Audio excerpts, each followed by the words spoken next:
I've written a letter to Daddy. His address is heaven above. Greetings from Castle Goring, from Mickey, Aurora, and from me.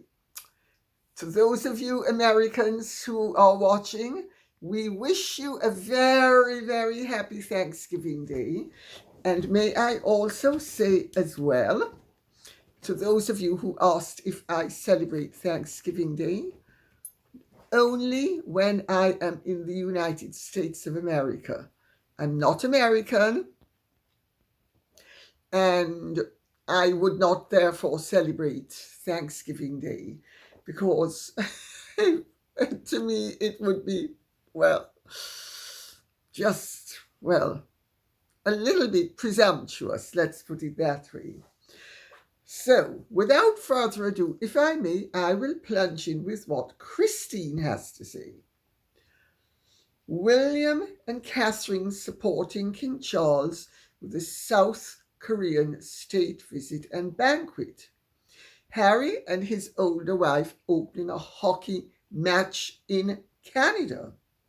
And Dance to Simple Minds, Don't You Forget About Me, in the stands.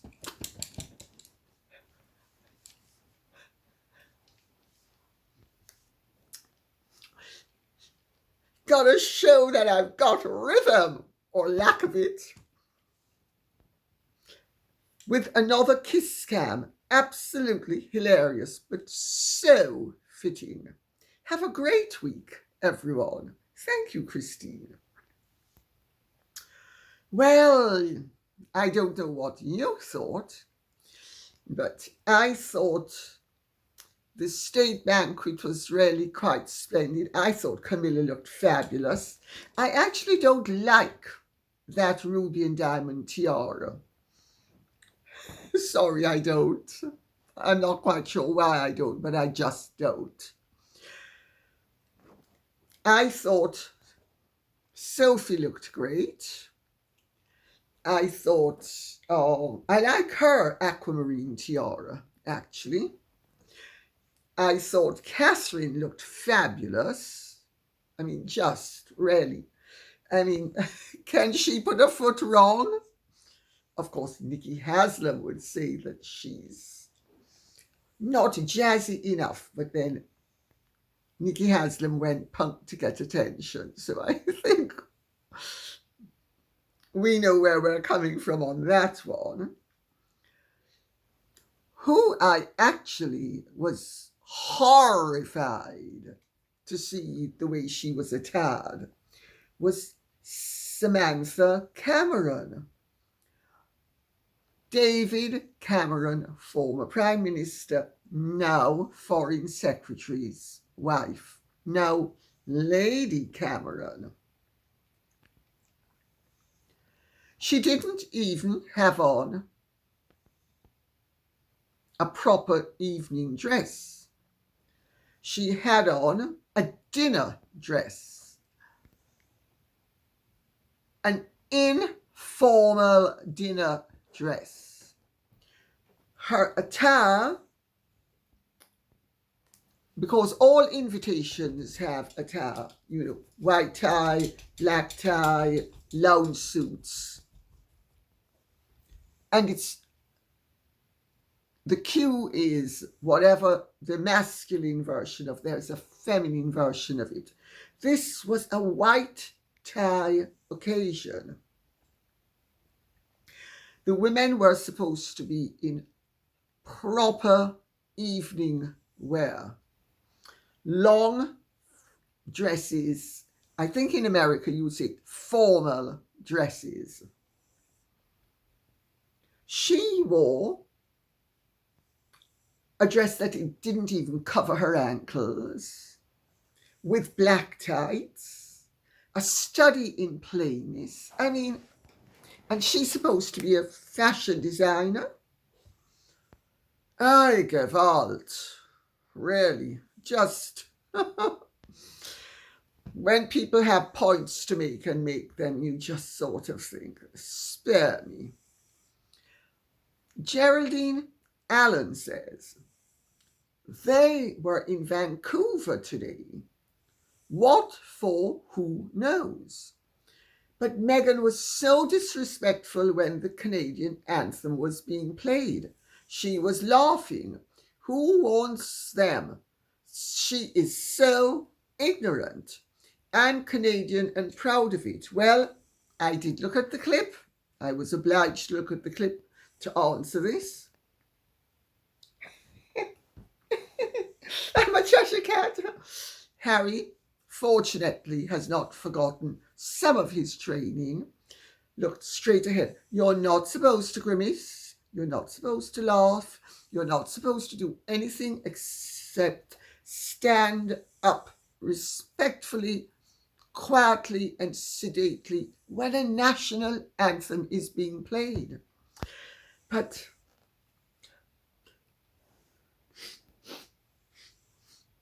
I suppose she was high on the occasion. And what was the occasion?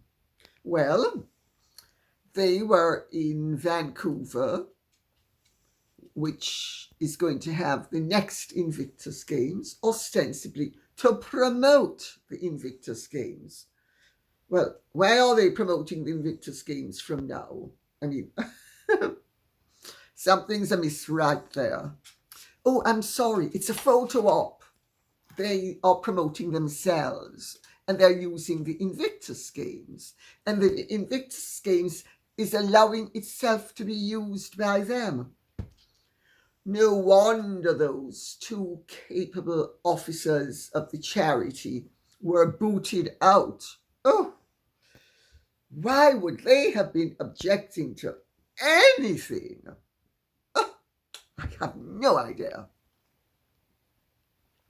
Well, Harry was there to drop the puck because, of course, it was a hockey match and the Vancouver Canucks were playing, and Meghan, of course, is a great Canuck fan. Gotta cheer them on. I'm so excited. Oh, it's just so fabulous. And just check out my eyeballs. Oh, look at them. They are just rounder than the balls on the hockey field. Oh, and bigger too. And of course, I lived in Canada for 7 years. And that's why I am a Vancouver Canuck fan. Excuse me, weren't you living in Toronto? Isn't that on the other side of the country? Oh, sorry to clutter the mind with such telling details. She was dressed all in the inevitable black. Unless, of course, she's going to wear beige or grey or greyish. And, of course, Meghan being Meghan, never one to miss a photo opportunity. Also dropped in on Justice for Girls. Dressed all in white. All in white. Oh. Is this approaching winter? Is this fall? Didn't there used to be a rule in North America? No white after Labor Day. Oh, of course I'd forgotten. I'm from California. We can wear whatever we want. And I invariably do. And of course, since nobody else would be wearing all white, I've got to wear all white. Maybe she was doing it in honor of the 75 or 80% of her heritage that is white. Maybe this was an acknowledgement to her father and her maternal side of the family that was not African. Maybe she's trying to enlarge her scope. Well, according to Justice for Girls, and I'm going to read out what they said on Instagram. And then I'm going to actually touch upon why Justice for Girls is one of the charities that Meghan has chosen to associate herself with. And know, you wicked people, it cannot be that they're easily manipulated and that they will jump over any hoop to get some publicity for Meghan. No, it could never be that. Justice for Girls was delighted to have a return visit from Meghan, the Duchess of Sussex. There's no such person. There's no such title.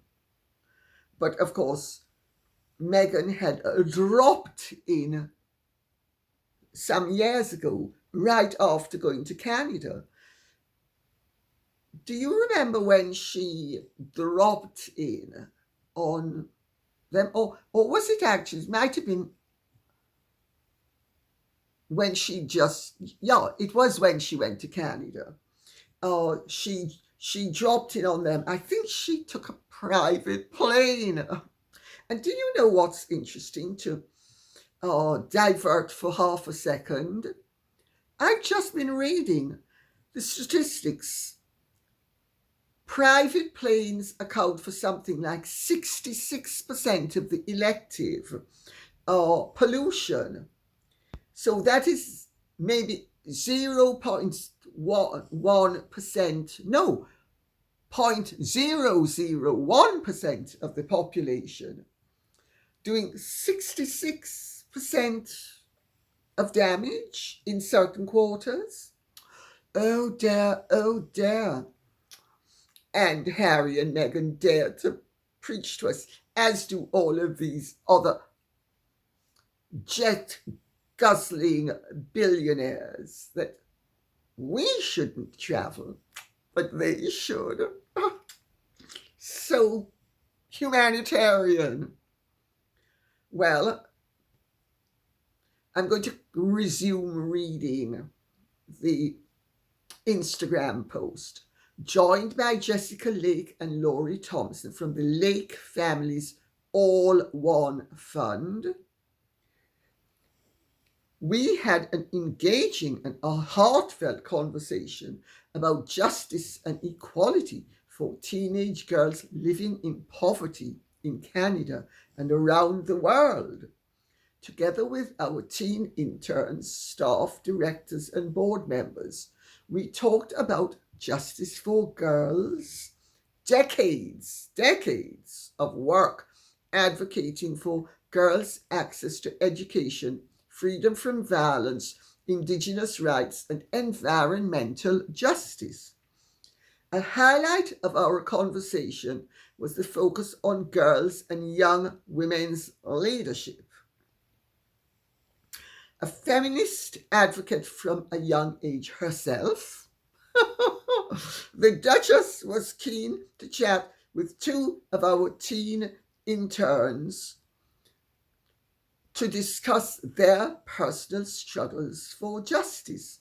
Her genuine, I'm so authentic, and understanding, I certainly understand all about it, approach left the girls feeling heard, supported, and inspired. Now, in case you haven't yet realized it, this is a puff piece for Meghan. Minimal support, maximum attention for her, and a bit of attention for them. Because on their website, here we go. Now you begin to see why they are one of the many charities that Meghan and Harry, but mostly Meghan, will associate themselves, stroke herself with, all of which are geared towards glorifying her and getting her column inches. We are a small core team of 2 within a family office of 4 strategic and caring people who know that our greatest impact will come from partnering with high capacity individuals and organizations. Is that called lion hunting and social climbing and self-aggrandizing networking? I'm not sure. But who have a long and respected history in the areas in which they work. Meghan has a long history, definitely in the areas that she has been working in. We all know about that, Mr. DeMille. I'm ready for my close-up, and I'm an absolute feminist. I've done everything through men, and on my talents as a woman. We have exceptionally low overhead and are able to make decisions quickly and with joy. Our legacy will be seen in happier people and healthier oceans, air, and land for generations to come. Now, how has that leapt from justice for girls to indigenous rights? Oh, I mean, healthier oceans, air, and land for generations to come. Isn't Canada, isn't Canada one of the most socialized countries on earth? Doesn't it have governmental infrastructures in place to do all of this? Now, I'm not decrying people who are doing charity work and helpful, so don't misunderstand me. But when I begin to get a whiff of something rather more self-glorifying and all-encompassing, so I have a little shack on the beach and I'm a billionaire, and I've made all my billions selling fish on the beach. That's right. Fishy. I think we can safely move on to what MSKK says. If you look closely, when the assistant tapped her on the shoulder to move along, she said, "Don't touch me," through gritted teeth. Are you speaking about those fabulous barracuda teeth? After, she thought better of it and performed a friendly gesture to the poor girl. But then, instead of moving along, the insufferable woman continued posing. Well, of course, what do you think I'm here for? I'd give anything to have been privy to the comments of others who were waiting for their turn.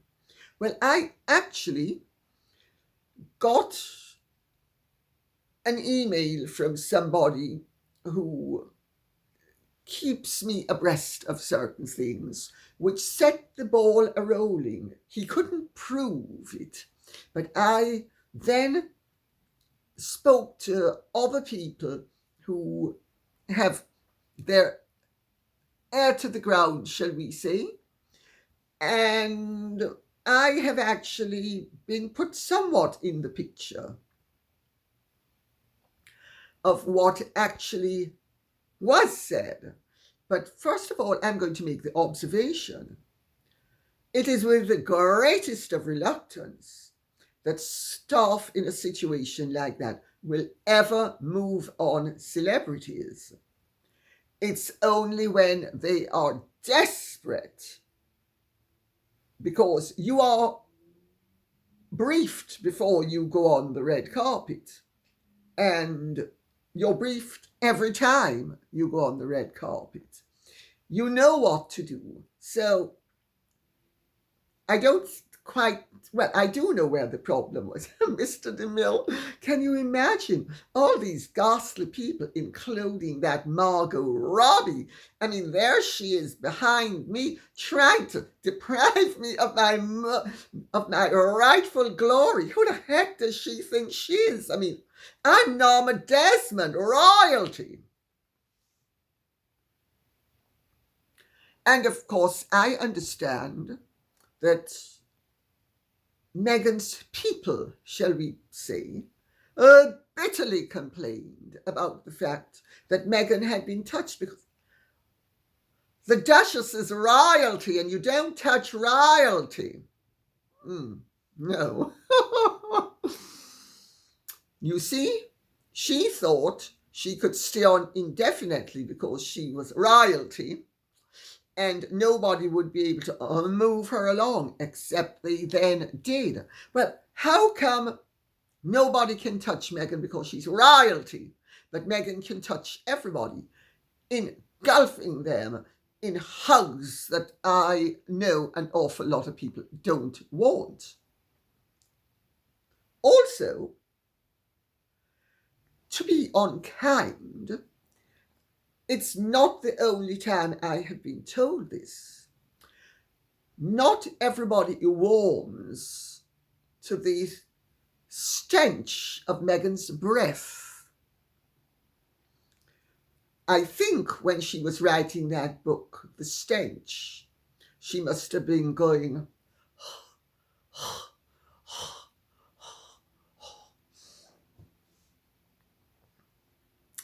so I'm told. I'm also told that Margot Robbie was not pleased and that Margot Robbie refused to pose with Meghan. But then, evidently, so did everybody else of any consequence. Oh, Mr. DeMille, what am I going to do? I mean, I'm such a great star that nobody wants me to eclipse them. I mean, can you imagine that little Margot Robbie, who, if I remember correctly, incidentally, Meghan had previously tried to get a pose with her some time ago, and she had declined it then as well. Margot Robbie seems to have good taste. Helen Bain says, oh, sorry, I never said sorry, I have completely forgotten to say what they said about Meghan. I need to clean this up. It's so naughty, shall we say. She is, according to someone, she was described as an attention-seeking stunt, except the word didn't begin with ST, and that they wanted to have nothing to do with her, and that she was an embarrassment, and they were wondering what she had had to drink, shall we put it like that, before she arrived at the event.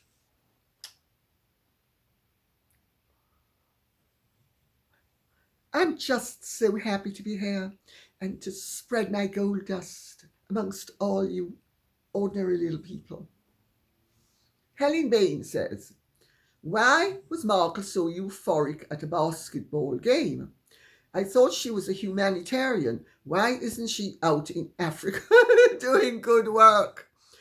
All they do is jump on bandwagons and go to concerts, etc. with their pep man. Well, it's a calculated ploy in collusion with Ari Emanuel, I am told, of William Morris Endeavour, to make them, and especially Meghan, highly visible, to try to drum up interest in her. The problem is that every appearance of hers lessens interest in her. It has a totally counterproductive effect. And why was she euphoric at the basketball game?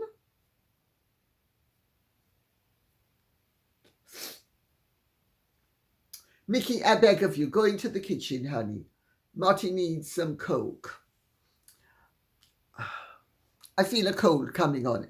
I need to unparch my throat.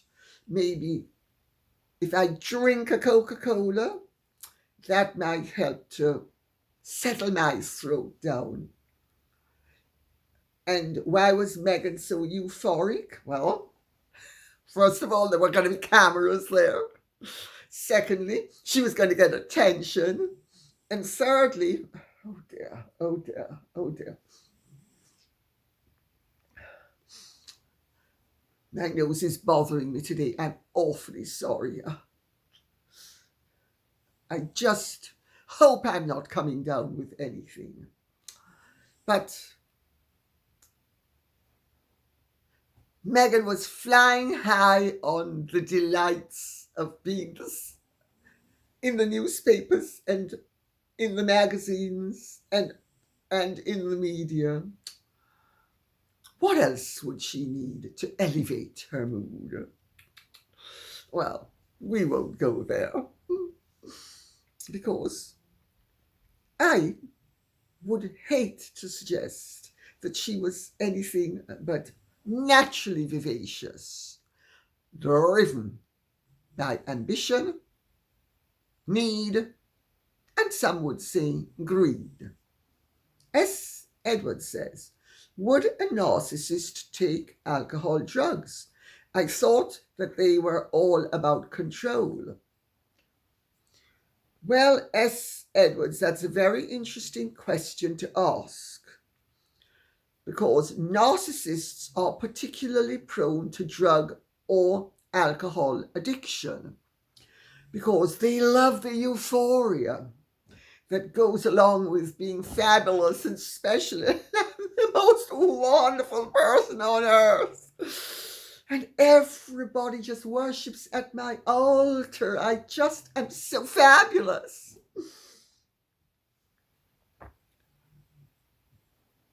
Their control is not about controlling themselves.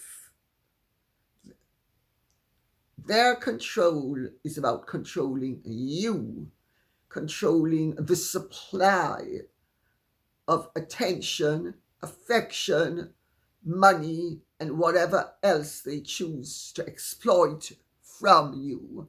That is their goal, to control you.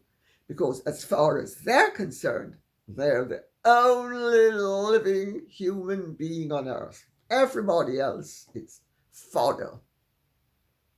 I hope that answers the question. S. Edwards, I can only imagine that you have never read my book, Daughter of Narcissus, which is a serious study of the subject of narcissism. And narcissism, incidentally, like most other personality disorders, and I'm not now speaking about narcissistic features to personalities, I'm speaking about fully blown narcissistic personality disorder, is usually but one feature. Most narcissists have features of other personality disorders. An uncanny number of them also are sociopathic. An uncanny number of them are also Machiavellian.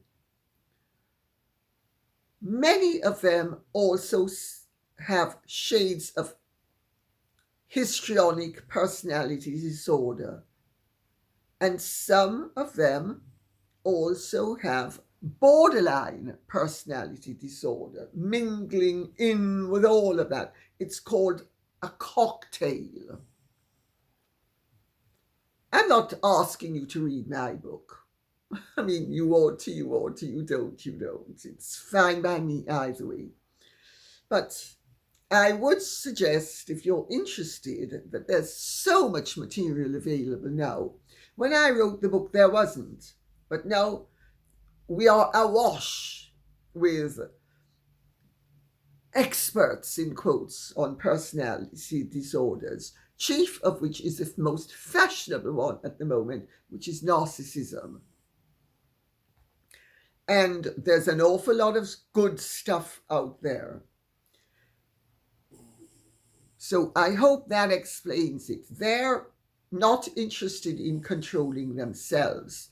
They're interested in satisfying themselves. But they're gluttons. Nothing will satisfy them.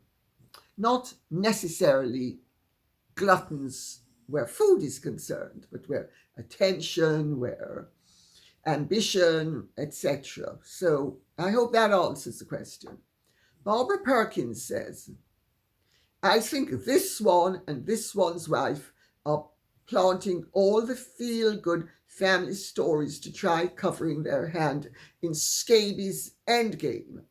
They really think we will believe they would never talk to such an author when things are going so well with the reconciliation. What do you think, Lady C? Well, there's no doubt they've spoken to the author. I do not for a second think that Amid Scabies has made up everything. And some of what he has already revealed is in the book can have come directly from only Harry and or Meghan or their agents. And an agent in legal terms is a substitute and is therefore effectively the same as the individual. The book has been written for ages. Books have to be written, then they have to be edited, then they have to be typeset, then they have to be proofed, then they also have to be legaled, which means read by lawyers so that anything untoward legally is removed. It's a lengthy process. And Harry and Meghan's timing is very interesting. I mean, I don't know who they think they're duping, because it doesn't seem to be anybody that communicates with me. Oh, I suppose, sorry, of course, they're duping the Sussex squad and the Sugars.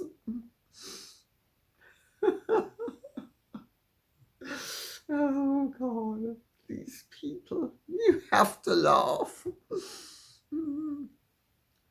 Beth Wingfield says, it would be funny if the king not only invited the Harkle family, but also invited the Markle family at the same time, unbeknownst to the Harkle clan. It's a win-win. Well, Beth Wingfield, you're not the only person who has said that. It's a little bit adventurous for the king. It's not his style, and he wouldn't do it. He would regard it as undignified. Having said that, sometimes maybe it's good to stand on a little bit less dignity and a little bit more practicality. Can you imagine? Well, of course, Meghan and Harry would absolutely never show up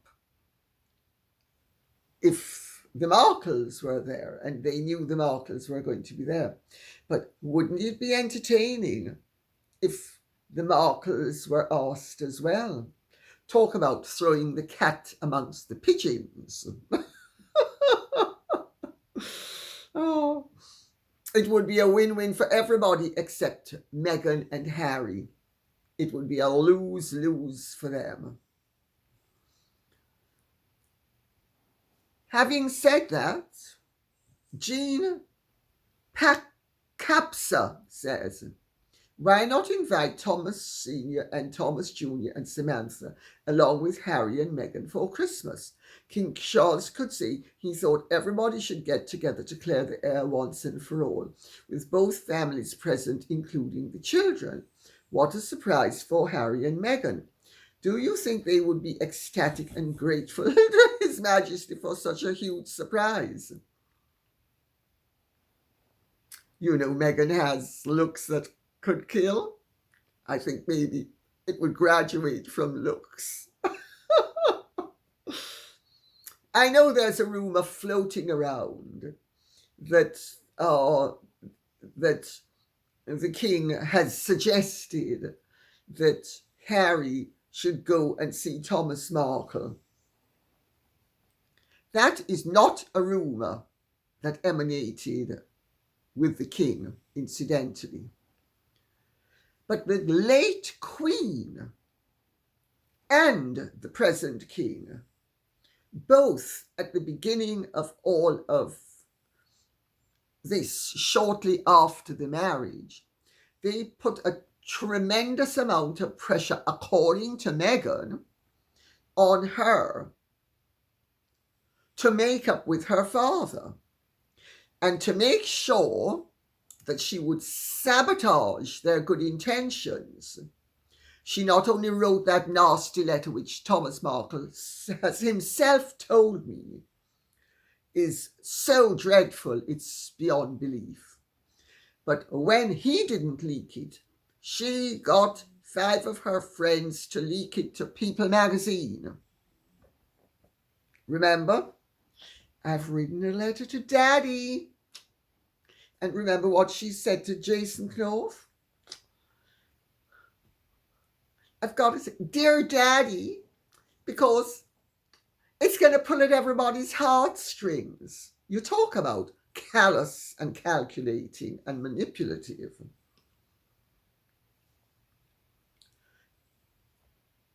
Meghan would be so ecstatic she would most likely drop down dead of an apoplectic fit, but not of joy, of horror, that there was her true nemesis face to face with her.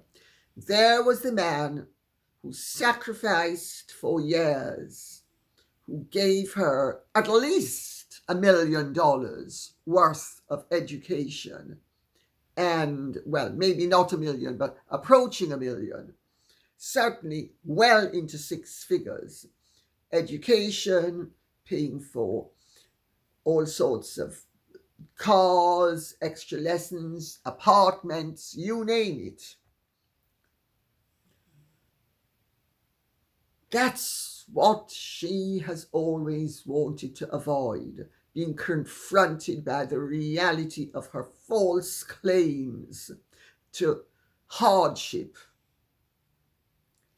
Isn't it a damning indictment of the world that we live in, where people can't be grateful for the blessings that they have been given, not even to a parent who has sacrificed for that child?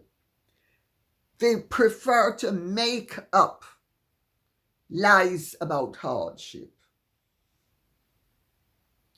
Joanne Court says, I do hope the spirit of Xmas is extended to the in-laws, Thomas Sr., Thomas Jr., and Samantha. Bring on the festive cheer. Well, there are all sorts of behavioral and social, in terms of behavioral reasons why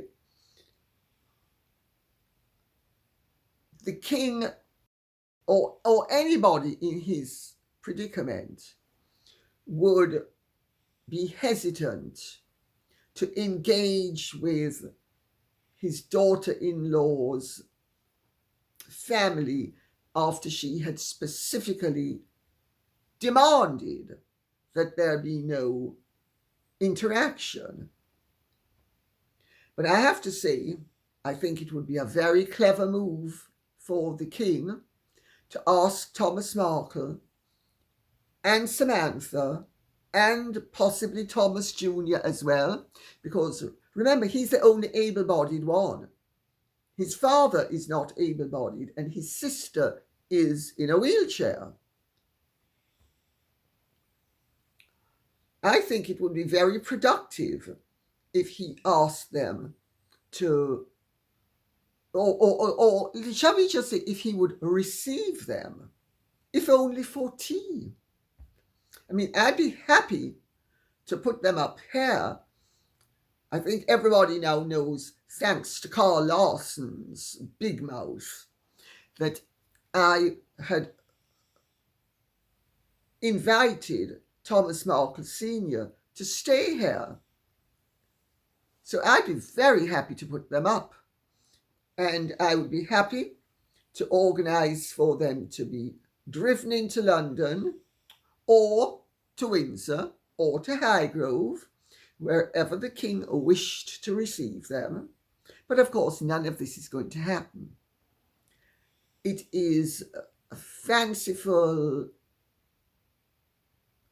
thought, shall we say, that people who don't understand the way things work have come up with. But I can see the merit of it. And I can tell you something, it would blow that witch out of the water. CSCMS says,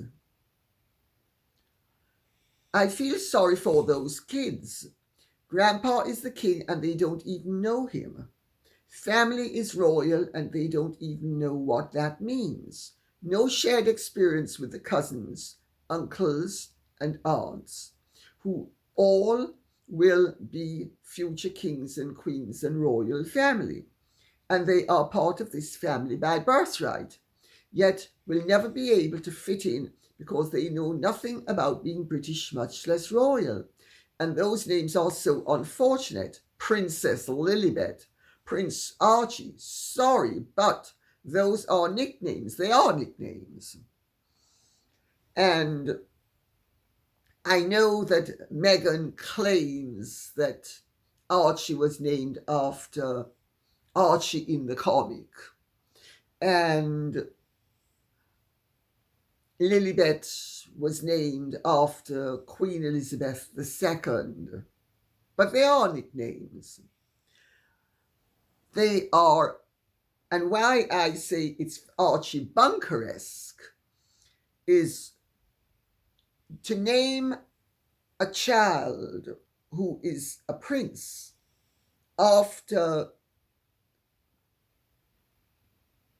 a comic strip character whose name is shared by Archie Bunker with all those connotations is a study in crassness. But I'm classy, I'm so classy, I take tea and call my children ridiculous names. That's classy, K-L-A-S-S-I-E, classy. Don't you just love my jewelry? There is this $10,000 watch that I inherited from Harry's mom, the one who I channel. She tells me that I'm doing everything fabulously and wonderfully, and just like her, I'm being victimized by the royal family and the press. And just like her, I'm going to ring them up right now to make sure that they victimize me further. Oh, back grid. I'm going to be at the corner of 27th and 7th in 40 minutes.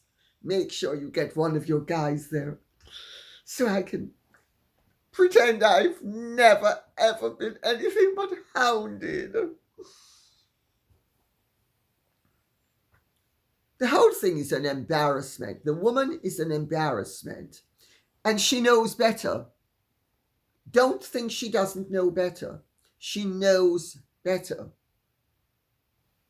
She is an embarrassment. She is a calculated embarrassment. She's pathetic. But then, anybody who aspires to the depths instead of the heights, although she aspires to the heights in a worldly sense, I see no evidence of her aspiring to the heights in any other sense. but I see plenty of evidence of her having aspired to the depths.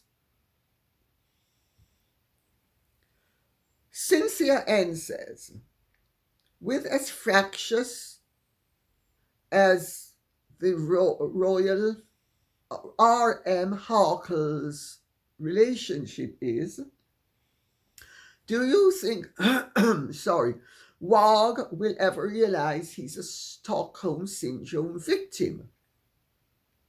Appreciate your thoughts.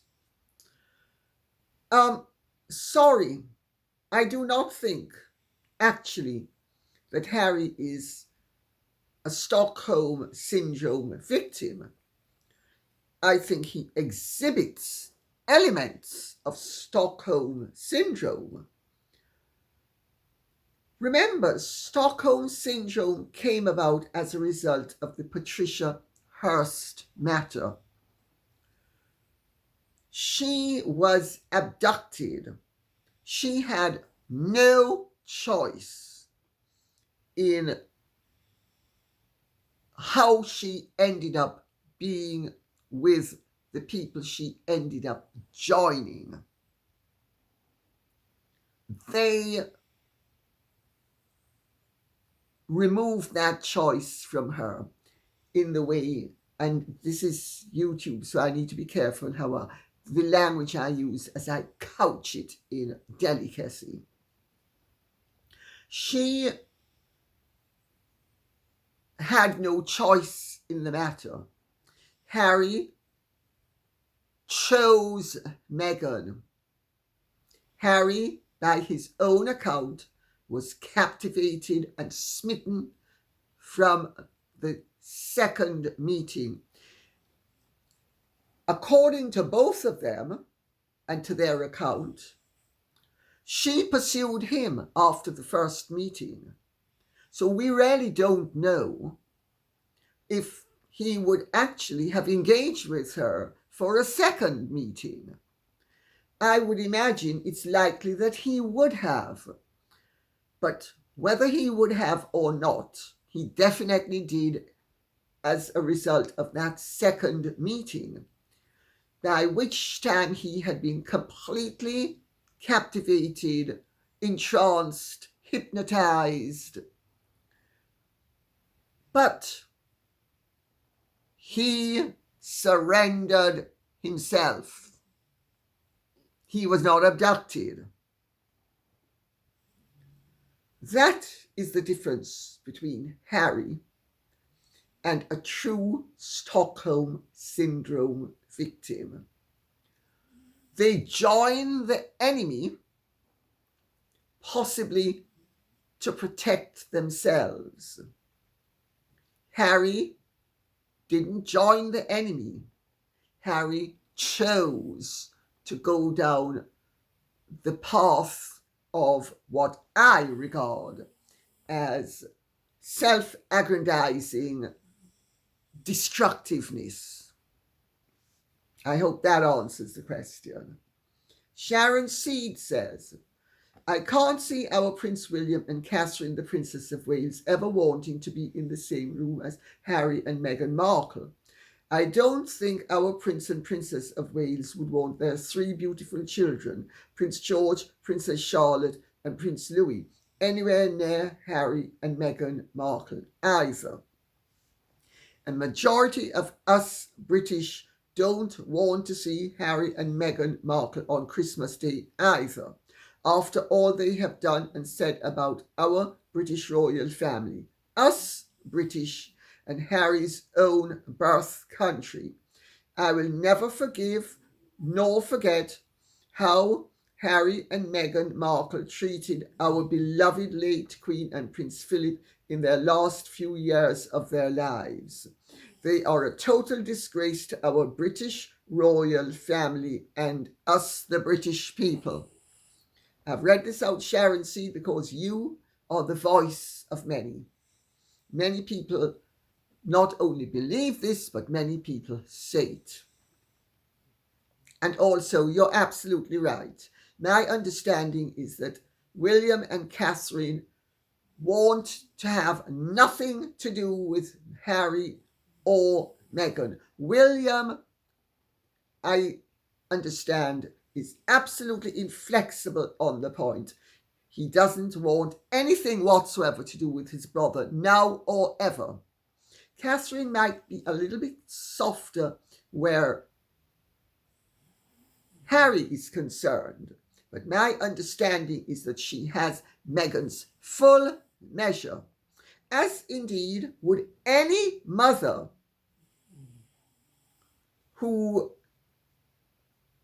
was privy to what the employees at Givenchy told me took place at that unfortunate event, on that unfortunate occasion when Meghan made Catherine cry. Don't care what Meghan says. I know what I've been told, and I believe the people concerned. And some of the people who have contacted me have eyewitness accounts to proffer. The idea that Meghan and Harry can, on the one hand, leak all sorts of stuff to Amid Scabies, their Minister of Propaganda, their Goebbels, and then to show the full extent of their treachery, in my opinion, having got their faithful poodle to wag his tail on their behalf, they then imply that he is a liar and that he has fabricated information.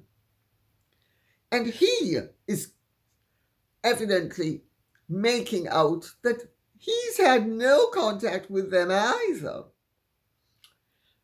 This seems to be a rerun of Funding Freedom and Finding Freebies, and we know how that ended.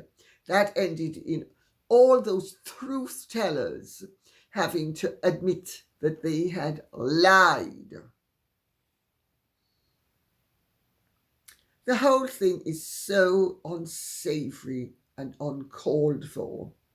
But I suppose if you are fame hungry, and if you are money hungry, and if you are talentless, and you have no ability to actually be creative, except in terms of destructive fabrications and unfounded accusations and victimhood, which is so unglamorous, as I pointed out before, and nobody wants unglamour from a royal. They want glamour. That's the whole purpose of, in part, of royalty, to spread a little bit of cheer, to have,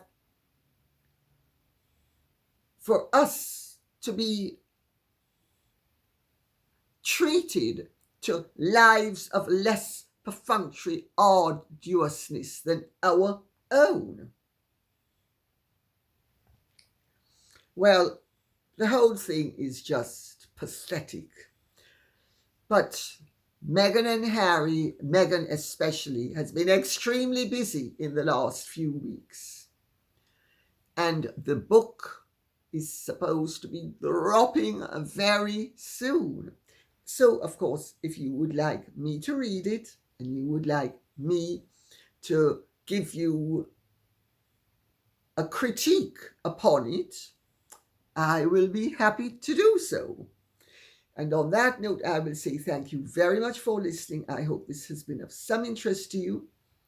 Please remember to keep the questions and comments coming in so I will know what you would like us to be speaking about. Okay, thank you so much. God bless. And if you have enjoyed this, please like, share, subscribe, press the notification bell, and take good care